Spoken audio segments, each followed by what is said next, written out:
Olá pessoal, que bom! Estamos juntos novamente aqui no grupo de amigos online.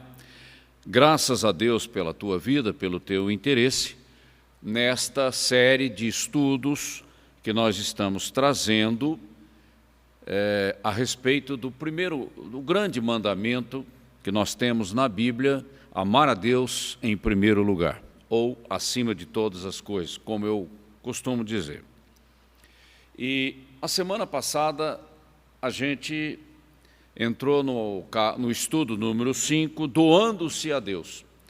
E doação é questão de rendição, de entrega, de consagração, de quebrantamento, e isso envolve arrependimento. A gente deixou isso bem claro na nossa ministração.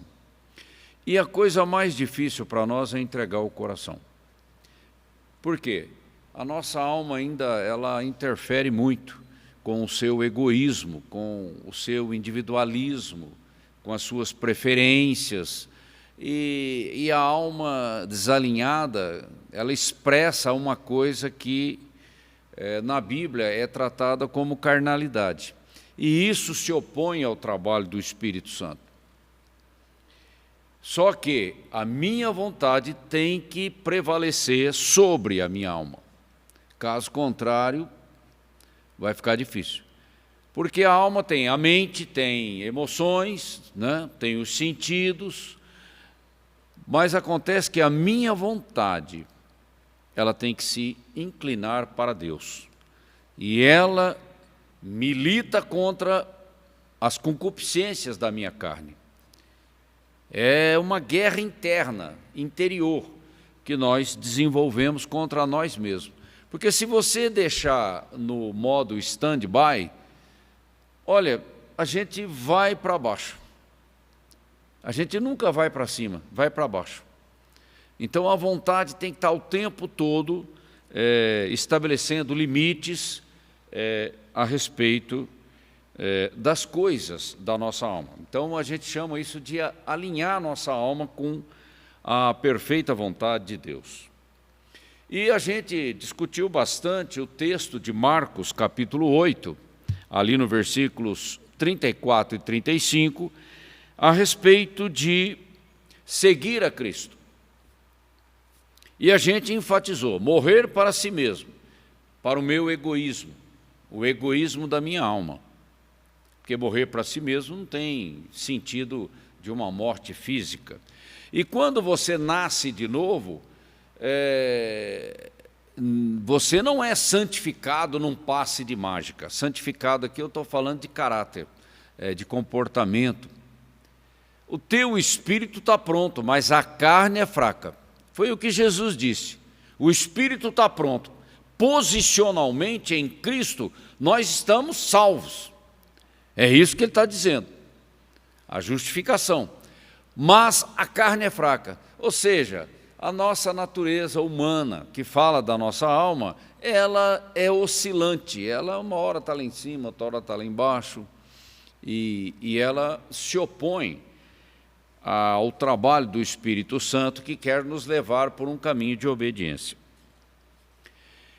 E o interessante, e é bom frisar aqui, que essa questão da resistência não acontece só na vida daquele que é incrédulo, daquele que é ímpio, daquele que ainda não conhece a Deus. Isso acontece na vida do crente, pessoa salva. E esse problema não tem como resolver. Esse problema exige atitude. E atitude vai ser uma questão pessoal, experimental na vida de cada um. Ok? A gente tem que ter clareza de entendimento a respeito dessas coisas. E o interessante é que aqui no texto de Marcos, Jesus diz assim, e quem perder a sua vida, a vida que nós temos, ok? Por amor de mim. Olha aí a condição que ele coloca. E do evangelho, da missão, da grande comissão, ele vai salvar a sua vida, vai salvar no sentido de se alinhar com Deus. porque senão ele se perde. E aí a frutificação fica comprometida. Quando você lê o texto bíblico, você tem que pedir ao Espírito Santo inteligência para entender os princípios que estão envolvidos naquele texto, porque tudo tem implicação, ok? E a Bíblia não é um manual que fica explicando as coisas nos mínimos detalhes. Não, Deus ele dá só o princípio. Aí, pelo exercício de uma inteligência espiritual, na dependência do Espírito Santo, nós começamos a perceber as implicações. E é assim que a gente cresce, ok? Então, salvar ou perder tem a ver com a consagração. E é aí que a gente, às vezes, vacila e a nossa vida pode ficar bloqueada, congelada, estacionada, e isso pode levar a uma frustração muito grande, e Deus não pode estabelecer um chamado na tua vida porque você não está pronto. Deus é objetivo, Ele sabe como trabalhar e Ele não muda. Ele tem aqueles princípios porque Ele está lidando com vidas e isso é algo de alto risco. E nós temos que buscar cura para que esse alinhamento não seja essa falta de alinhamento da nossa alma não seja pedra de tropeço, não só na minha vida pessoal, quanto no ministério. Então Deus vai trabalhar a qualidade do teu coração e dessa doação que você faz para Ele. Uma doação como sacrifício vivo no altar de Deus, conforme Paulo fala em Romanos capítulo 12, versículos 1 e 2. Então Paulo começa com essa atitude de se consagrar a Deus, de colocar a tua vida como sacrifício vivo. Isso é morrer para si mesmo. São expressões diferentes falando da mesma coisa.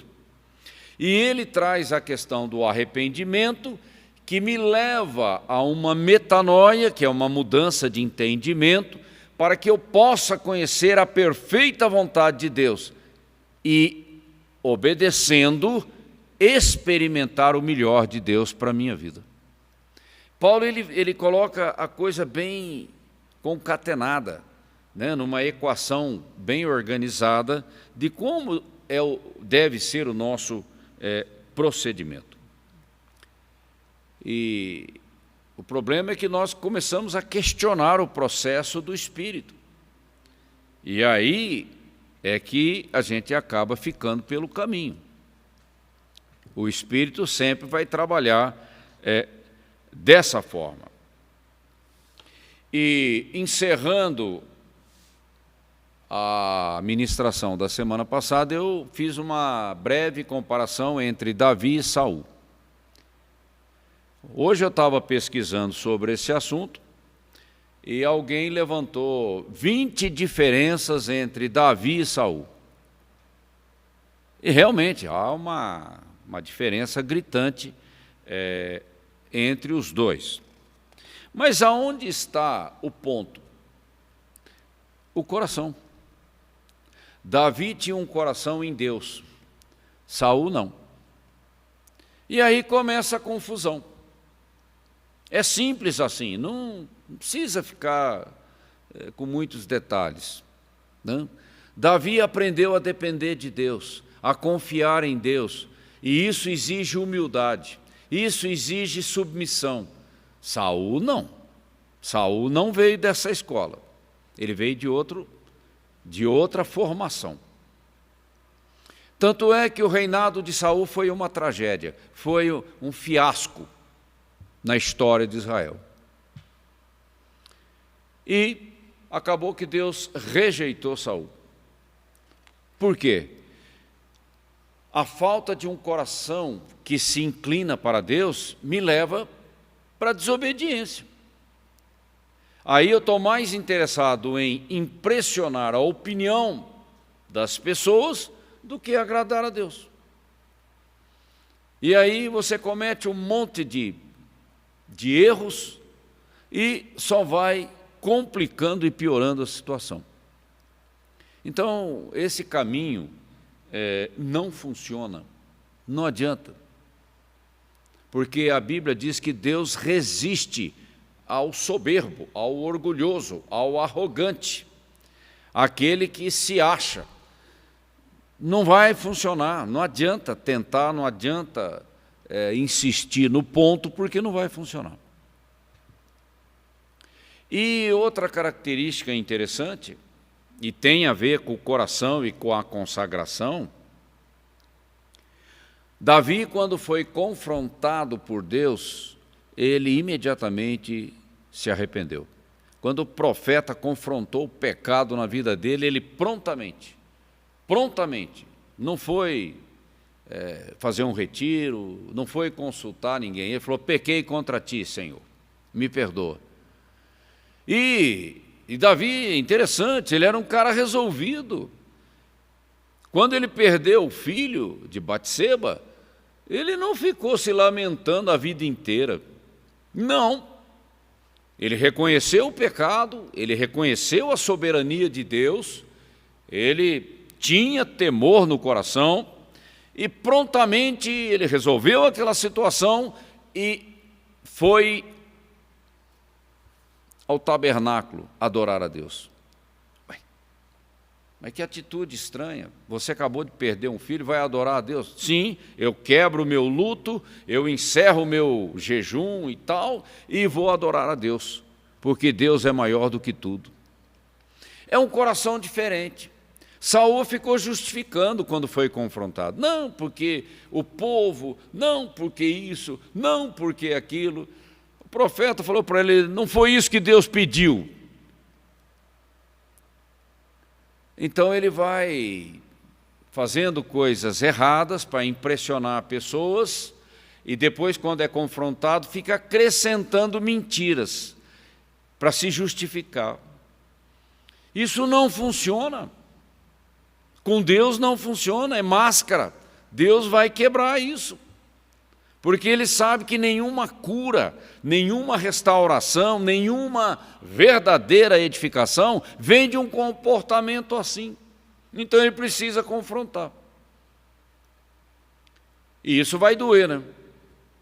Então a gente tem que começar a entender a maneira como Deus trabalha.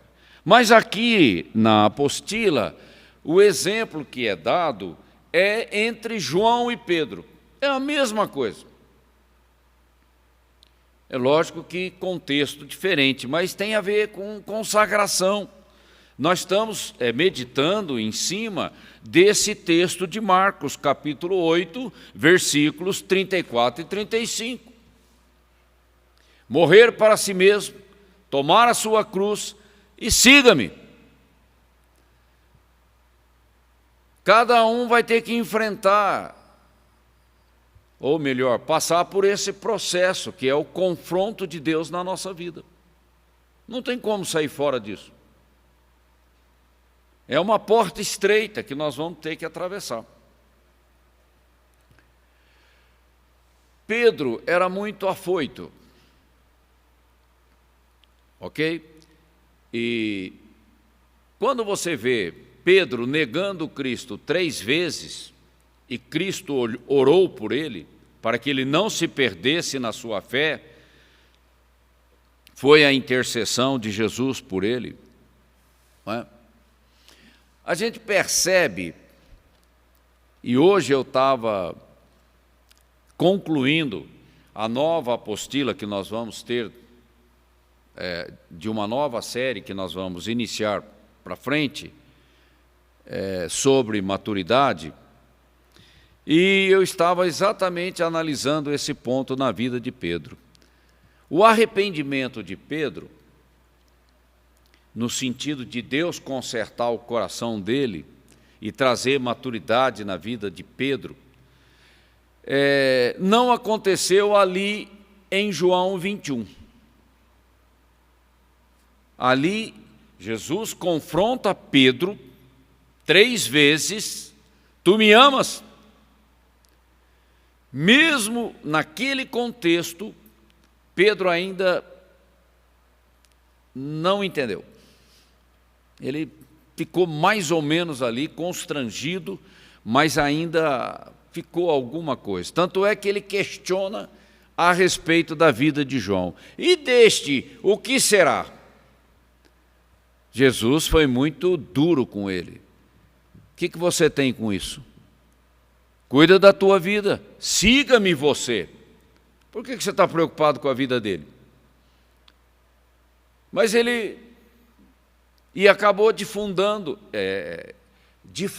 ou divulgando que João não iria morrer até que Cristo voltasse. Porque, na verdade, na conversa só tinha 3 pessoas: Jesus, Pedro e João. João está relatando o fato. Jesus falou e foi para o céu. Então, só sobrou Pedro para divulgar uma informação errada. Então, Pedro ainda estava meio tropeçando. Aí, quando chega em Atos, capítulo 10, Pedro ainda resiste ao trabalhar do Espírito. Aí está tratando da conversão de Cornélio. Ele está lá ainda resistindo. E quando chega em Gálatas, olha, eu estou avançando numa linha cronológica. Paulo confronta Pedro por causa da hipocrisia religiosa dele. Está lá em Gálatas, se não me engano, capítulo 2, versículo 22, se não me engano. Você vê como é difícil trabalhar a maturidade do coração. Como Deus tem que nos levar por um processo, por uma jornada de confronto, de cura, de libertação. Se para Pedro foi um processo longo, e para nós, como será? Vai ser a mesma coisa.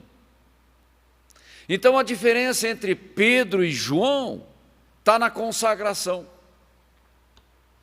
Na verdade, quando você vai lá no capítulo 9 de Marcos, versículo 1, Jesus disse: olha, alguns que estão aqui não verão a morte, sem que primeiro vejam que o reino de Deus é chegado em poder. Olha o que Jesus está falando e olha a maneira como Pedro acaba divulgando uma notícia atrapalhada. Ver significa visão. Ele não estava dizendo que alguns discípulos não iam morrer até que Jesus voltasse no arrebatamento. Esse assunto nem estava em pauta, nem eles sabiam que era isso. Então, você acaba não entendendo. Mas logo em seguida, no Monte da Transfiguração, porque no versículo 1 Jesus fala isso, mas no versículo 2 introduz a história da transfiguração. João estava lá. E ele viu Jesus na sua glória. Ele viu a glória do reino. Isso não quer dizer que ele morreu. Quer dizer que antes de morrer, ele viu. E Pedro também viu, porque lá estavam 3, né? Pedro, Tiago e João. Era disso que se tratava. Agora, vamos trazer para a questão da crucificação, para a gente poder concluir o nosso raciocínio aqui. Quando João acompanha Jesus no Sinédrio, o sumo sacerdote conhecia João, sabia que ele era um discípulo de Jesus, um seguidor de Jesus. E ele entra. Aí João fala com uma doméstica, uma empregada lá, e fala: ó, tem Pedro. Vai lá chamar ele. Quando ela foi chamar Pedro, ela dá uma questionada nele, né? Você também é um seguidor dele, não é?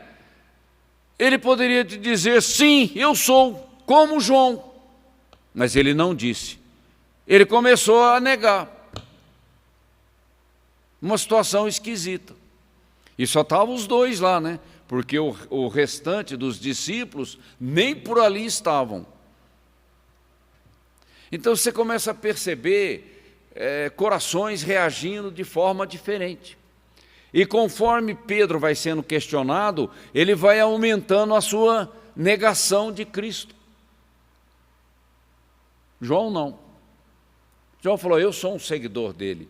E se eu tiver que morrer com ele, eu morro. Qual o problema? Nenhum. E o único dos discípulos que ficou vivo e concluiu o cânone bíblico com o livro de Apocalipse foi João. Todos os demais foram martirizados. Interessante, né? E lá no cenáculo, quem que se inclinou no peito de Cristo? O único que teve coragem de fazer isso foi João. Ninguém mais. Então perceba uma coisa, não é Cristo se inclinando no peito de alguém, não é isso, mas é um discípulo que tem um coração quebrantado, consagrado a Cristo, se inclina no peito dele. Por que os demais não fizeram isso? E Pedro ficou cutucando João, vai lá você, vai lá você, vai lá você. É interessante, né? Cristo não rejeita ninguém, mas quem tem coragem de se reclinar no peito dele? Numa atitude de devoção, de prostração, de quebrantamento, de temor. Quem é que tem essa liberdade para fazer isso? Então a gente começa a perceber corações diferentes e Deus precisa trabalhar com isso, tanto na vida de Pedro como na vida de João. Mas João tinha uma atitude, uma dianteira muito maior, muito melhor do que a de Pedro. No entanto, Jesus usou os dois, mas o processo de cura de Pedro demorou muito mais.